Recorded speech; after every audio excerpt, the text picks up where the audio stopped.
Yes, sir. Yes, sir. Welcome to a new edition of the Sports Shop 27. I'm your host, Jermaine Colton, and I'd like to thank my guest, my special guest, KJ, my main man from Clemson University, graduated 99 to 02, cornerback. And today's special guest, she went to Stanford. She's two-time national champion, two-time PAC-10 Player of the Year, Freshman of the Year. Dominate the paint, baby. She played in the Olympics. She also played in WNBA with Detroit Shock, Minnesota Lynx, also with Seattle. Everybody give it up for Ms. Val Whiting. How you doing, Ms. Val? I'm great. How you doing? You like my intro, Ms. Val? Yeah, I like that. That might be the best intro I ever had. Okay. Okay. We do a little different here at the Sports Shop 27. It's kind of like your barbershop setting. Okay. We're going to celebrate you. Yes, ma'am. Appreciate that. For everybody that don't know you, Miss Val, let them know where you're from, a little bit about your background. I'm from Wilmington, Delaware. Okay. That's where I played my high school basketball. At Ursuline Academy, which was a small all-girls Catholic school. And while I was there, we won 4 state championships and I think 4 Catholic Conference championships. I actually went to the same high school as, Elena Delda went to the same high school as me.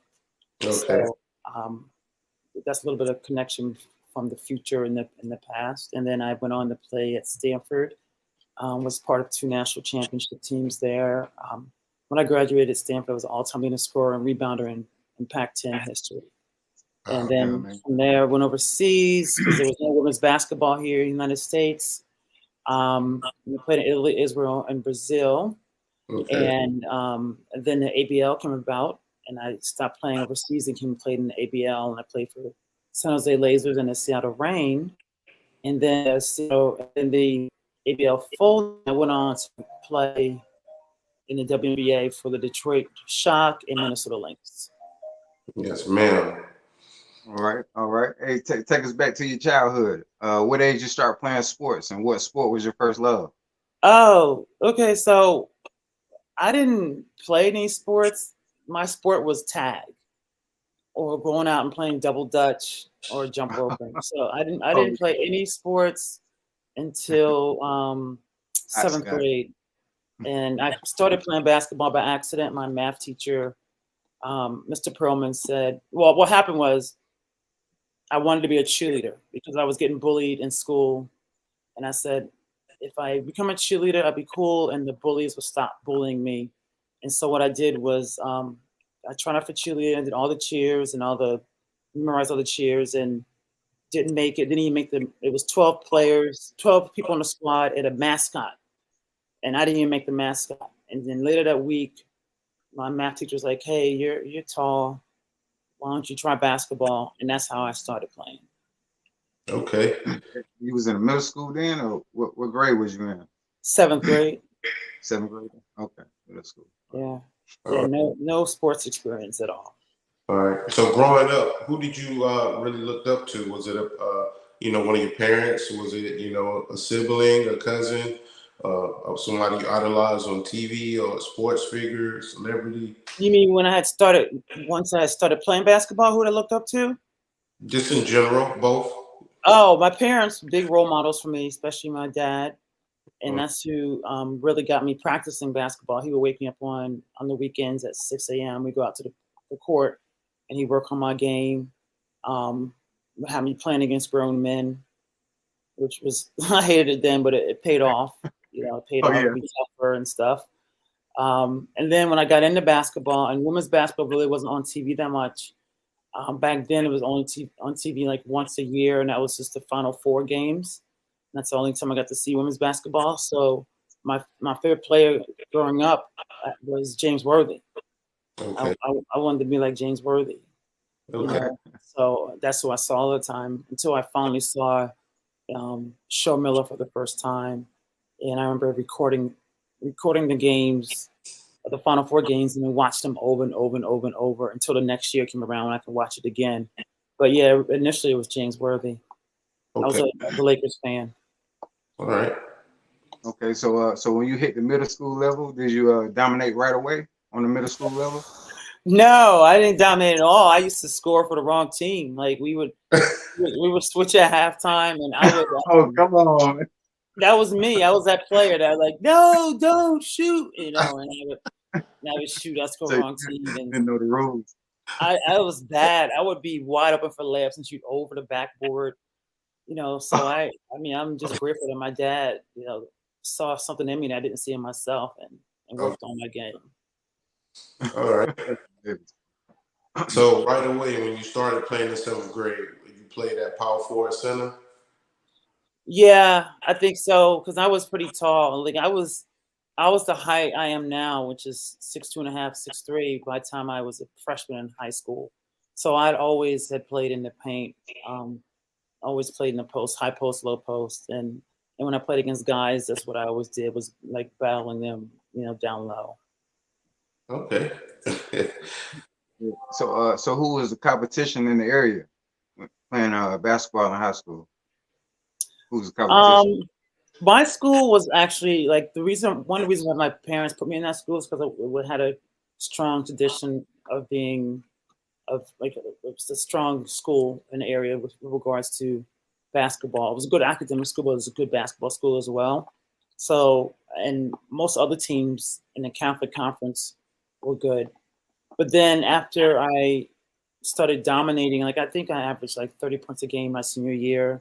So before that, my parents always would put me in positions to get my butt kicked, so that I would be playing Philadelphia, in the summer in the Sunny Hill League, DBL League, playing those leagues just to make me better. Because at the time, staying in Delaware and playing wasn't going to do it for me. And then I started playing AAU. Like I played AAU with Don Staley for the Philadelphia Bells. So anything to just get me exposed to better competition. That's what my parents always did. Yeah. Okay. That was good for you. Yeah. Oh yeah. So your father pushed you a lot. So if you ever did something great, did he ever complimented you, or he just put a challenge in front of you? I think it was both. He would compliment me, but I think after a while, I became driven, so I didn't really need them to push me. Mm-hmm. So I was always constantly trying to one up myself, like what's next, and I don't think it's a good thing, but it's also a bad thing. And I tell kids this all the time. You got to also celebrate. You got to celebrate all your wins, even your small wins, because otherwise you're just constantly striving and you're never enjoying. You're never enjoying the journey. Yeah. That's right. Yeah, that's true. So, talk about your high school coach a little bit. What kind of coach was he? My first high school coach was Mr. DeMacio. He actually passed away last winter, but I thought he was like a Bobby Knight wannabe in a way, kind of like, I mean, kind-hearted, but just animated and would like kick a basketball, if we did something wrong, and we're running, of course. And he was also the school's cross-country coach, so he was always in the running. So every day before practice, we had to run like laps around the gym, 10 minutes, which when you're like 14 years old, that feels like 10 miles, 10 minutes of running. So that was his thing. But he was very loving but tough, and I actually kept in touch with him way after leaving high school, college, and professionally. I would go over to his house, hang up his kids, all of that. So he was very influential in my life. Of course, back then he said a lot of inappropriate stuff too that wasn't PC, but he was kind of like that. But he was just a great man. And what about him drew you to him other than the antics and the animation? What about him as a person make you keep in contact? Because not all of us keep in that close of contact with our coaches or our mentors. I felt he cared about me as a person. I felt that I was more than just a basketball player to him. Okay. Even just how his family received me, it just seemed like they treated me like I was one of their children. So that's why I always liked him. He seemed real. And the cool thing is, even when he went on to coach boys basketball, and I would actually come home in my off season and practice with his boys basketball team, just some good runs and some quality playing. So yeah, that's what drew me to him. I currently don't have a relationship with my college coach. I wish I did, and players that do, I'm jealous. So, but I had that relationship with my high school coach. I always wanted to be check in with him when I wasn't around and think about him. Okay. Oh yeah, yeah. So talk about the playoffs. How do y'all do in the high school basketball playoffs? Y'all do pretty well. Do y'all win state? Yeah, we won. We won 4 state championships. Um, Oh, they credit me with 4. I really think it should credit me with 3 because my freshman year I was on JV, and then they moved me up to varsity, and I played a significant role in winning, but I wasn't on varsity the whole time. So we That's were, still 4. huh? That's still 4. Okay, all right, okay. I'll take it then.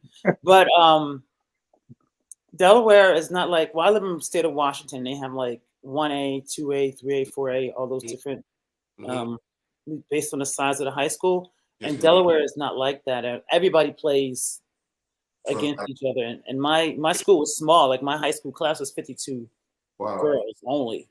Wow. And yeah, and we were dominating. And that school still is dominating and putting out college basketball players. Okay. It's like an academy now. That's good.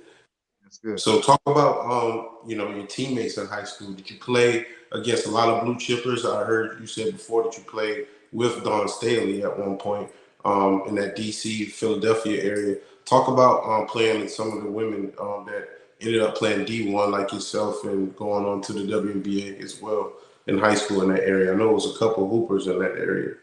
So I was the first player to go pro, in Delaware and played in WNBA. And so I didn't play against anyone that went pro besides me, but I did play against other Division I athletes. Like my main rival played at Georgetown University. Her name is Lenny Wilson.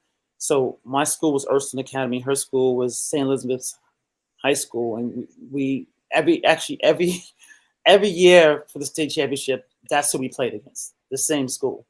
So Okay. it's always us against them, and we were rivals. And I never lost to her or the team. But she is she's Georgetown's all-time leading rebounder.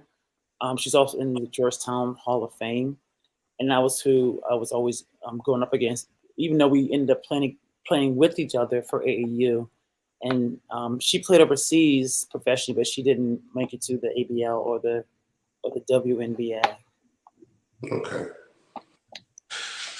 So that year, your senior year, you win the state championship. You probably highly ranked coming out of high school. Did you play any All-Star games or any McDonald's All-American games? So then they only had McDonald's All-American for boys.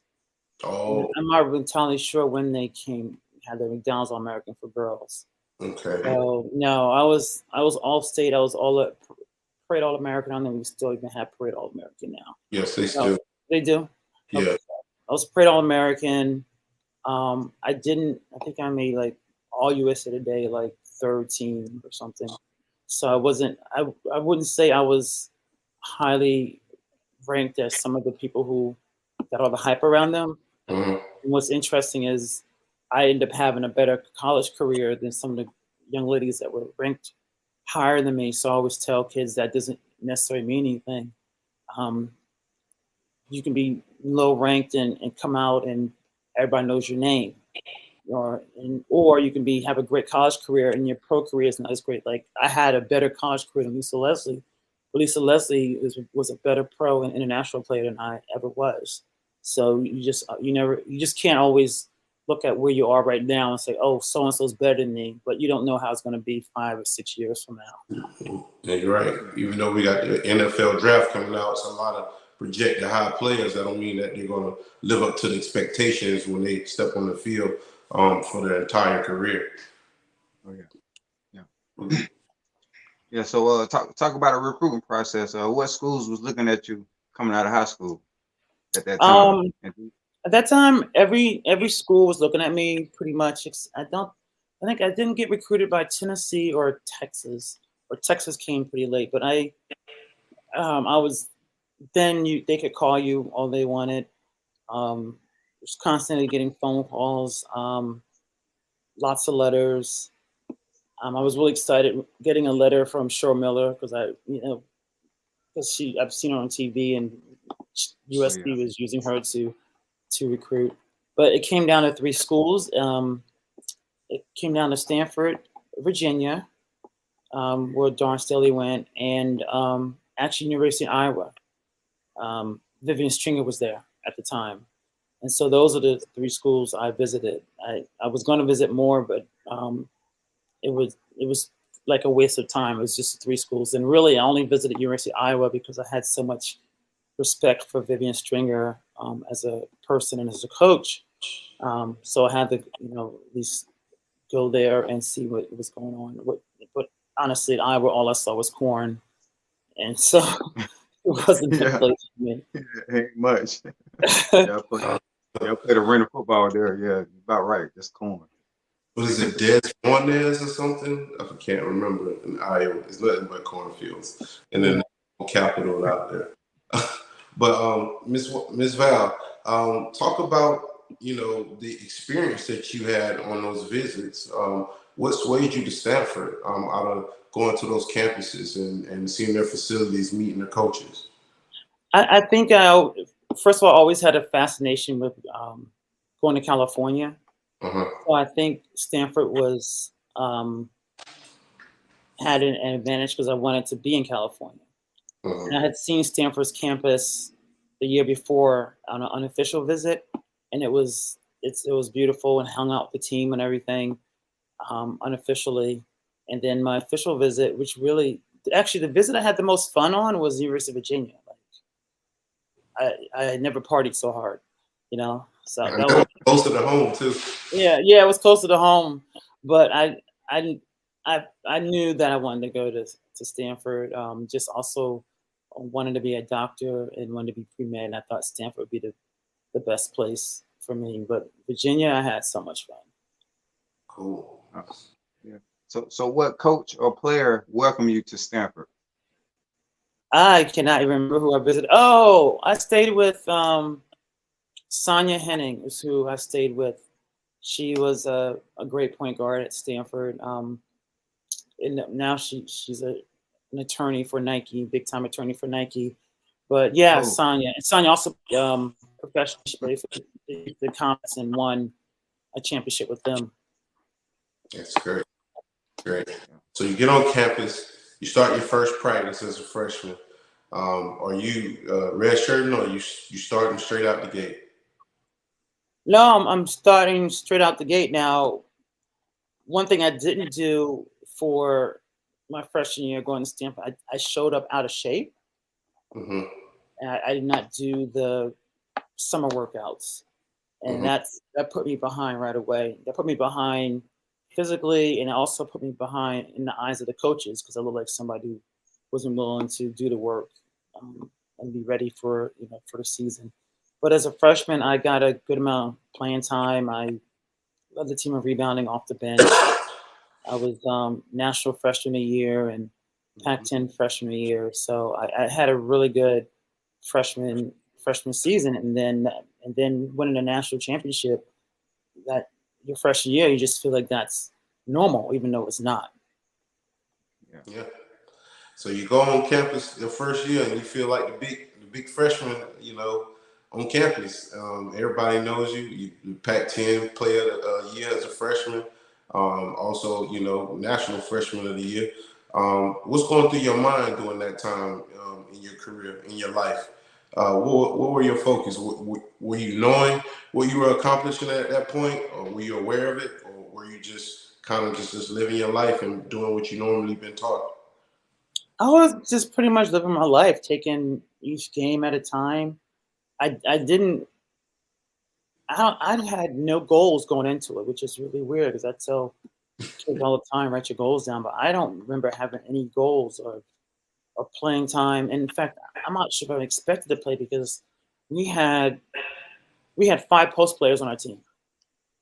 Yeah. 5 post players, and I was the only freshman post, true freshman post. We had a red shirt that was a freshman, but I was the only true freshman post, and we had 5, and like I didn't expect to get any playing time, and actually 2 end up leaving and transferring, so now it was 3 posts. So I feel they had to play me. I feel they didn't have a choice. That's what I felt, but Okay. apparently I would have played regardless, according when I talked to the coaches, now about my freshman year. Yeah. Yeah. So playing at Stanford, who was the competition in the conference? Then the best teams were our rival was University of Washington. But then they had an amazing coach, Chris Gobrecht. She's at Army now, I believe, at Army. She went from Washington to Yale to Army, and they hated us. I mean, my freshman year we blew them out on our court by 40, and then we had to play them here in Seattle. And Coach Gobrecht in the media goes, Stanford's not 40 points better than us, not even 4 points better than us. We hate Stanford. And so we're going into Seattle. Of course, it's raining, and we're going for our practice shoot around. So shoot around, might have been shoot around. And there's a crew, and the crew team is in there running stadiums. And every time they go up to the top of the stadium, they would yell, "We hate Stanford." And then another one run up, "Kill the Cardinal." So that's going on the whole practice while we're doing our thing. And then the next day, when it was time for the game, sold out crowd at it was called Heck Ed then Arena, but now it's called Alaska Airlines Arena. Sold out crowd, and we're running in, and everyone's yelling. The whole crowd's yelling, "Hate, hate, hate, hate, hate." It was the craziest. I've never been in a hostile environment like that. As that was a freshman. I was like, "What? This is crazy." And we ended up losing that game. It was. I want to say that game might be in the Hall of Fame. It's crazy that beating us is in their athletic Hall of Fame. Yeah, I've been in it because I live here. I've been there. I've seen it, and this picture of them beating us in their Hall of Fame. And so that year we ended up winning the national championship, and we get a T-shirt in the mail from the University of Washington with our record, 32, and a giant 1 because they beat us that one game. So that's how petty our rivalry was. Wow, that was extra. So let me ask you. So as far as your game, were you an outside shooter, or you were more of a post player, a facilitator? Like what type of scorer were you, or were you more of a rebounder, defender? I was a rebounder. I could defend, but I was a scorer too. Because when I left, I'd scored over 2,000 points and over 1,000 rebounds. So I had a high post and low post game. Okay, cool. So go ahead, KJ. Yeah, playing in the Big Ten Conference. Talk about some tough players you had to face each game. Talk about some of those players. Let's see. So the Pac-10 had USC, that's where Lisa Leslie went. And then UCLA they had Natalie Williams. Natalie Williams is a post player as well. She played. She actually played volleyball and basketball. She's been on a national team for volleyball and basketball. So she's a great athlete. UCLA also had a player named Rahima Stevens. She's probably the best mid-range game I've ever seen, and also a strong trash talker for sure. Did you talk trash in the games? No, I didn't. I wasn't good at that. I would think like after the game, man, I should have said that, but no, I'm not a good trash talker. I mean, if I get mad, I might say something, but no, I just like. It's all in the moment. I know you say something slick to somebody. You know, they give you an elbow in the mouth. You don't say nothing, Miss Val. No, because I was the one giving the elbow. When I give them the elbow in the mouth. Yeah. Oh, okay. No, I don't say nothing. I mean, I just kind of look at you. Okay, I just look at you. That's it. You trying to make her a dirty player, man. No, I've broken a few noses in my time, but I don't say anything. I just happened to run into my elbow. Come on now, she win 4 national championships, without hitting somebody. Come on, Yeah, and that's the fun part about playing the post. You get to hit people, and that's why I like playing it. And I got that love for hitting people, I think, from playing with guys, and that was I brought to Stanford kind of East Coast basketball. Okay. Right. Yeah. West Coast, a little soft at times. Running, how they play. East Coast, rough and rugged, and that's what I think I brought to the team. Okay. Hey, that's a good game. To the Rucker? Pardon me? Did you ever go down to the Rucker? No, I didn't. My dad played at Rucker Park a lot, but I remember driving up to New York with my dad. I think I was just starting out playing, so I was kind of scared. So I was more watching. There was a woman out there playing that she played at Rutgers University. I can't remember her name, but she was a legend as well. She was out there balling at the Rucker Park. Oh, okay. That's what's up. So you leave Stanford and you go overseas and play. Where do you end up at, Ms. Val? Which team did you go play for when you leave Stanford after y'all win the national championship? So we won in '92, and then it was my junior year, and then '93 we ended up losing. We got upset in the Sweet 16 game by University of Colorado. We were actually supposed to repeat that year. Okay. We had all our starters back, and we were like favored to be the first team to repeat since USC did it back in Sher Miller's days and Cynthia Cooper and the McGee twins. But we choked, so we didn't win. And I ended up taking an extra 2 quarters to finish my degree and my pre-med requirements. Applied to medical school, got in, and told them I'll come back in 2 years after I go overseas. And so I went overseas to Italy. Didn't really do well there. Didn't like it. Lasted like 3 months. And then Israel for a little bit. And then the next season, I played in Brazil, which I loved. Great country, warm people.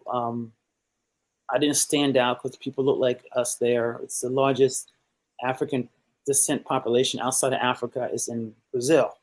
So it was a great place. Beautiful music as well. And then I forget how they contacted me and said a new league was going to be called the American Basketball League. And he wanted me to be one of the premier players for the San Jose team, me and Jennifer Azzi. They would assign us. They assigned 2 premier players to each team to help bring viewership. So they'll put they had a team in New England, and they put like 2 players that played for UConn up there, for example. So I was the other player for San Jose, me and Jennifer Azzi, and played in that league. And I made the All-Star team my first year there. And then got traded and then played for Seattle Reign. And then 2 years into that league, 3 years, the league totally folded. We were home for Christmas break. I remember getting a phone call from a reporter saying, "Val, your league is folded. What do you think? Went bankrupt. What do you think?" And I had not heard. I was like, "Wait, what? I'll call you back." So that's how I found out. Yeah. job in basketball Dang. anymore. And so all my teammates flew back to Seattle, and we're standing in the unemployment line together. Back then you had to like go in person and stuff. There was no internet. So we're all standing in the unemployment line to collect unemployment because we had, were out of a job. All right. What was next for you? What was your next move? Next move was hopefully get drafted to the WNBA. I was 26, 27 when all that went down, 1998. Yeah, I was 26. And so wanted to get drafted for the 99 draft, WNBA draft. Was probably like the best WNBA draft ever, because you had Hall of Famers that were in that draft class, like Yolanda Griffith. She's a Hall of Famer, for example. Tina Thompson's a Hall of Famer. She was in that draft class. Dawn Staley was in that draft class, for example. And so we had all these ABL players, and there was at one time the ABL and the WNBA were happening at the same time. So it was all of the ABL would have, the WNBA would have commercials that say, "We got next," and ABL would have commercials that say, "Well, we got players," because people were saying that the ABL had better players. And actually we did, because we had 9 out of the 12 Olympians were playing for the ABL in 2016. And so because of that, at the same time, they put a limit on how many ABL players could come to the could be on a team. It was the same time, it was the CBA, the collective bargaining agreement. So a lot of ABL players lost jobs because there's only a certain amount of spots.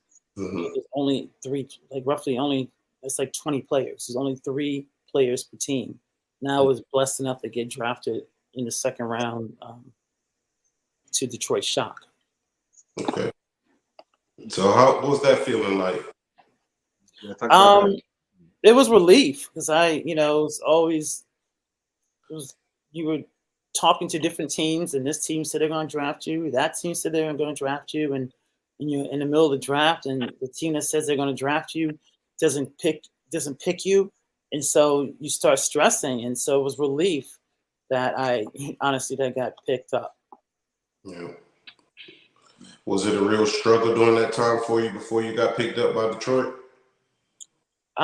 Struggle mentally, just thinking about where I'm going to be going. Yeah, it was, because I didn't path and things of that nature. I didn't know. I knew I was good enough to go. I just didn't know where, and so there was a lot of what ifs in my head, a lot of worrying about what my next step was in my basketball career. Okay. So, were you and Venus Lacey, was y'all teammates, or was y'all playing against each other while using the WNBA? Venus and I played against each other, but I remember mostly in the ABL. I can't recall playing against her in the WNBA. Okay. I'm trying to think of who was on her team when she played, but we mainly played against each other. We never played against each other in college either. Okay. Yeah. They are from different age groups. But we got some highlights right now with you playing in the WNBA. For everybody that's watching, make sure you subscribe to our channel on YouTube. We have former Stanford University women's 2-time national champion, 2-time PAC-10 player of the year, and WNBA player, Ms. Val Whiting, okay? Ms. Val, stay with us. We're going to be right back. We do not own the rights to the video or the music in this post, okay? Okay. Right back. Dribble left of the lane, down the lane, out of the left side to Corey Halady. Halady whips it right of the lane to Carla Porter. Inside to Val Whiting. Whiting tried to fight a shot up, lost the ball, got it back, put it in, and she's fouled. 6 points for Whiting. We'll look for 7 of the line. Timeout. Orlando has a 9-point lead. It's 44-35. As a team, Orlando 67% from three-point land. Inside Val Whiting, got it to go, got the foul, so go to the line. Andrea Congreves called for her 4th. Pass to the interior, picked off. Back come the Shock with numbers, 3-on-2. Brondello, bounce pass, left wing, Whiting to the glass, scored and a foul. What happens when you turn the ball over? There's gonna be a fast break at the other end. From Whiting, puts it on the deck. Top of the key, bounce pass back into Val. Right side of the lane, goes to her left. Got the roll and the foul as she turned the corner on Rhonda Mapp, who gets left side, turns at the baseline and now brings it back out with a bounce pass for Des Neves. Claudia Maria into the lane for Whiting, goes up and got it to go. She leaned in on Tina Thompson. And Thompson had something to say. The 8 off on the screen and roll, gets the pass down low, gives it back to Toller. Shot clock at 4, drives into the lane, runner swatted away by Val Whiting. Loose on the deck, Cindy Brown comes up with it. Wearing that number 32 for another Michigan native, Magic Johnson. In fact, they called her Lady Magic during her high school days. Whiting, and one.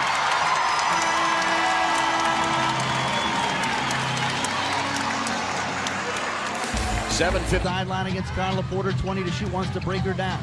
Instead, passes on the outside, left side knocked away though.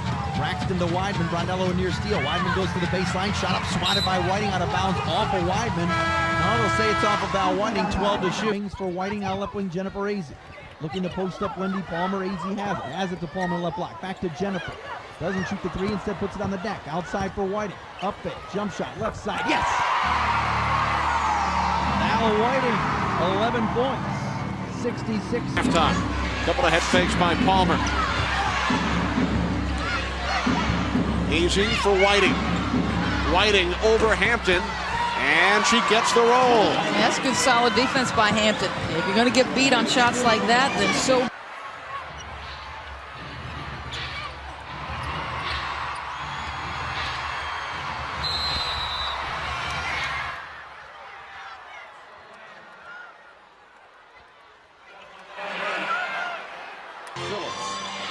Who struggled the entire evening. Pride, hard jab step down the lane. The kick, Whiting, Raymond knocks it down. Wow, you are just not at all sound defensively. Allowing people to go on and will be very big, especially with Ruth Riley out of the lineup. Here's Abrasimova trying to get free. Gets it inside of Whiting. Raymond puts it in with a left hand. Another player during the offseason worked very hard on her conditioning and is much more productive with her numbers. Starter Porter, who did not start this game, normally does start. Corey Huede, he's been coming off the bench also. Still got a hand on it, but Whiting recovers and lays it in. And we're tied at 17. By Detroit. Into the forecourt, Jennifer Razzie on the right side, Carla Porter. Top side, Val Whiting, 15 feet away, hits. Val Whiting with 4 points in the game. And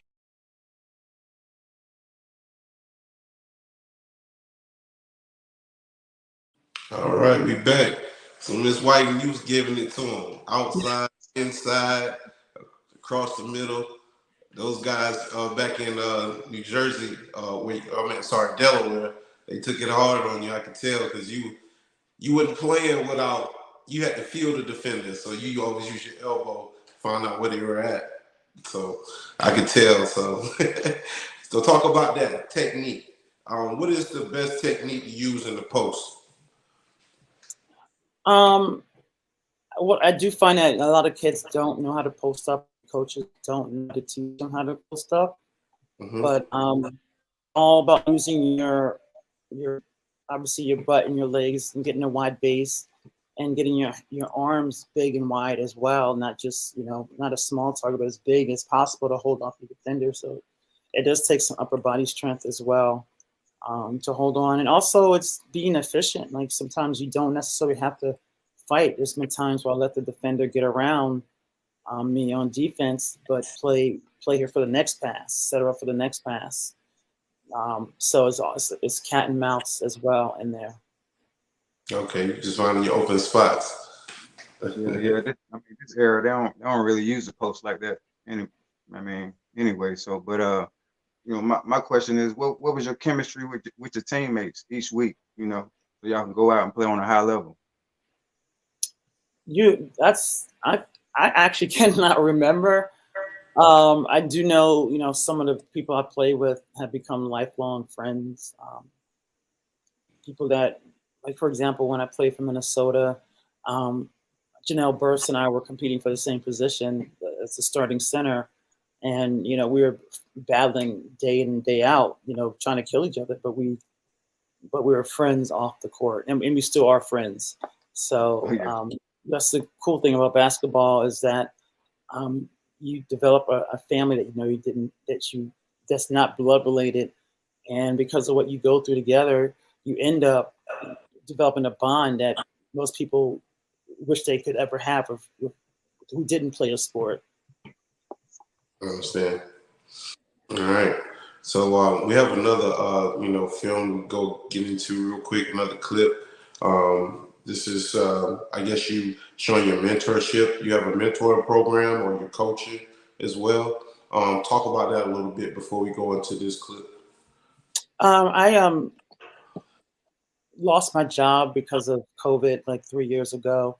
And like everybody else in the world had to pivot and try something new. And what I did was, I went on TikTok and started talking to female athletes about motivation, inspiration, my story, you know, my struggles with mental health. And a lot of questions I got were around mindset and confidence and mental toughness and performance anxiety. And I decided to get trained in that as a mental game coach or mental skills trainer. And that's when I started mentoring, I've been mentoring kids before that, but started coaching female athletes, especially on mindset. So that's how I got started with that. And then because I wanted to get more information, I also put myself back in school and then get my master's and hopefully my doctorate in sports psychology. Okay, I understand. All right, we're gonna go ahead and get into this clip. We don't own the rights to this video either, or the music. We're gonna go ahead and show everybody the interview that she had. This is Miss Val Whiting, former Stanford University, two-time national champion, two-time PAC-10 Player of the Year, Freshman of the Year, and also Olympian. I wasn't an Olympian. You did? No, I didn't make the Olympic team. You didn't? No. They had in there like you was on the Olympics. Yeah. No, She had the game for it. Yeah. Thank you. I apologize. I don't know who was doing the voting, man. They must be crazy. Yeah, we just saw the highlights. All right. Let's go ahead and get into this clip. We'll be right back. Sports has had an amazing impact on my life. I went from a scrawny 12-year-old trying to be a cheerleader to 6 years later cutting down the nets after winning a national championship with Stanford to 4 years later becoming a professional athlete. In high school, I was the only black girl on the team and actually the first black girl to ever be in the basketball program. One day in practice, I made a mistake, a turnover, and the coach said to me, "If you do that again, I am going to knock the black off of you." And I just froze. When you're the only, you already feel like there's a spotlight on you. And when coach made that remark, I felt like everyone in the gym was looking at me. He had no idea what it was like walking in my high tops. And I don't want you as a coach to be like that. I want you to be different. You are already different because you subscribe to the PCA philosophy. But if you are coaching black athletes, don't just look at them. See them. See who they are. Check in with them often. Don't be afraid to talk about race. I wish I had coaches that spoke to me on that level. And you have an amazing opportunity to do that. And if you check in like that, and if you go deep like that, your players, your black athletes, without a shadow of a doubt, will know that their life matters to you. Well, that was great. Thanks I was for sharing expecting that, but that was inspirational. That sounded like you. So talk about that story. Like, what made you share that on a public platform? to like all the coaches that's, you know, diverse. 'Cause coaching is a diverse thing. You know, you're dealing with different nationalities and backgrounds. And that needed to be said. So the times that we're living in as well, let's talk about that a little bit. Yeah, that was. I mean, believe it or not, that was the guy who was my favorite coach who said that. Okay. So, and that's at the time. I didn't even. My parents actually didn't know that story until they saw that video. Wow. I didn't even tell my parents. I just kind of bottled it up inside and just kept moving. But I think coaches. Coaches are some of the biggest influencers in a kid's life, besides parents and teachers. Your coach is someone you remember for the rest of your life, how he or she made you feel, whether it was good or whether it was bad. So I don't take what I do for granted or very lightly. With my ability to influence and motivate and engage with young people. And I hope coaches see that they have the opportunity to make a big impact on life, especially coaches who are in charge of kids who are kids of color, right? You really have to have your hat on where you can see who that child is, what he or she could be going through, and recognize that. And I think a lot of coaches, some coaches are and some coaches aren't. I had a conversation the other day with someone who said, well, I'm colorblind. And it's like, well, colorblindness is the new racism. Colorblindness is the polite, or people call it polite racism. And he thought he was being self-righteous, that he was colorblind as a coach. But I was like, you missed out on an opportunity to really learn and really dive deep with some of your players that don't look like you, because you were colorblind and you don't want to see them for who they are. So I just think more education is needed. Maybe a lot of and it's okay to talk about race and have those difficult conversations, but also know that give each other grace as well. We're going to say stupid things. I say, my sons correct me all the time, and I say something dumb. Mom, you can't say that. It's like, oh, I didn't know that. So I think just like, we're not perfect. Everyone's learning, and we're going to have missteps as well. Okay. So, any message for the youth that might want to follow your footsteps one day? I mean, I can say the obvious. Work hard, and it pays off, and it will pay off. But I think the biggest message I can give, and just with my recent studies in sports psychology, is treat yourself with kindness. Have self-compassion for yourself.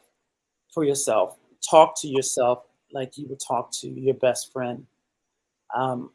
Self-talk is really huge. It has a huge effect on our actions and our mind and what we can achieve. And I think if we, including myself, self-talk in line, the sky can be the limit. So that's the message I have for young people. Okay. So, Ms. Val, what do you used to listen to before a game? I just wanted to ask that question. Probably inappropriate music that I would be yelling at my kids now. For real? Yeah. You listen to rap music then? Yeah. Oh my goodness. Yeah. That's the only thing that get me hyped up. Okay. And what would you like for pregame? I can't even remember what was out then. I don't know, some Public Enemy or something. Okay. Yeah, that sounds all right. And would you like to thank anybody? Go ahead, KJ. I'm sorry. Yeah. I was going to ask you, what are your thoughts about the Final Four this past weekend? What are your thoughts about that? Did you enjoy the games? Oh, honestly, I enjoyed the game so much. When I watched the men's game yesterday, I was bored out of my mind. Yeah. It just didn't have the same vibe. It wasn't. as the men's game at all. Who's your favorite women's player right now? I like Haley Jones from Stanford. Okay. She's coming out this year. I like Angel Reese's game. I would like her to get a face-up jump shot. I really see her shoot that. Uh-huh. I like her versatility. I like her passion. I like Paige Beckers as well. I like her game, but we haven't seen her this year because she's hurt. Aaliyah Boston. I'm curious to see how she does at the next level. Finally being covered just one-on-one instead of 4 people around her when she gets it in the paint. So I tend to obviously gravitate towards post players more than more than guards, and I'm sure I'm missing out some people as well. But those are the ones I can think of. Okay. All right. Any shout outs to like people who help you along your journey? Family members, friends, fans, former teammates, coaches, teachers, professors. Yeah, shout out to God, number one. God. Definitely. For pulling me through and being there for me. Okay. Even when I didn't know it.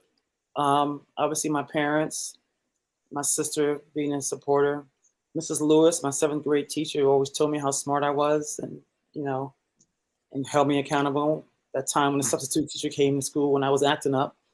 My coaches, the high school coach, my college coaches as well, and all my teammates that I've had. Okay. So I gotta ask one more question before we head out, and I'm gonna let KJ close it for me. Since you've been on our show, is there anyone that you know that you would recommend this show to that would be a good fit for this podcast? My question. Oh, that was your question? Oh, okay. Yeah. I just can't think. I look at my phone, but I mean, we all know so many. We're all connected. We know so many people just from playing basketball. Mm-hmm. I'm part of a group chat for former WNBA players, and I get questions like this all the time. I have a friend who has a podcast, and I would say, hey, this person's looking for guests on their podcast. Here's his information. Reach out. So if you guys ever need me to do that for you, I have no problem doing that. All right. We appreciate it, Ms. Val. Thanks for coming on our show. Oh, you're welcome. No problem. Thanks for having me. No problem. For everybody that's watching, thank you for watching the Sports Shop 27. You're watching another edition. I'd like to thank my main man, KJ Kevin Johnson, former cornerback from Clemson University, 99 to 2002. And also, I'd like to thank my guest, Ms. Val Whiting, former Stanford University, 2-time national champion, 2-time All-PAC Player of the Year, and also WNBA player, all right, and ABL, and all the other leagues, all right? She's now mentoring and coaching. If they want to get in contact with you, Ms. Val, where do they have to find you? They can hit me up on Instagram at I am Coach Val. Mm-hmm. I always check my DMs, or on TikTok at I am Coach Val as well. All right. If y'all want to hear some words of wisdom or some coaching from basketball, go to those links. And we appreciate you for tuning in. Don't forget to subscribe. Follow us on Facebook, Spotify, Deezer, Instagram, and everything else. All right. We appreciate you, Ms. Val. We'd love to have you back on. You have a good night, and thank you for coming on the show, okay? Thank you. All right. Bye. Peace. Y'all have a good night.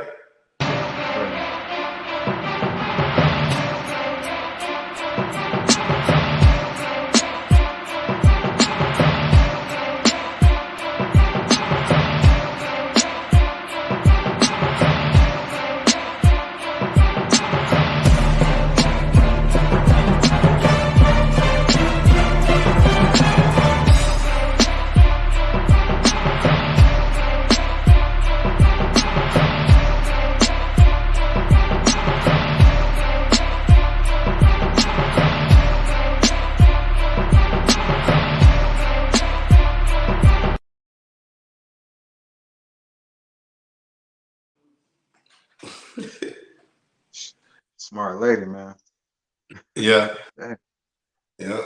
I was trying to make it quick to the point, but she talked, she kind of thoroughly explained herself, so I let her tell the story. But it was like 55 minutes. No, 50. Yeah, 55.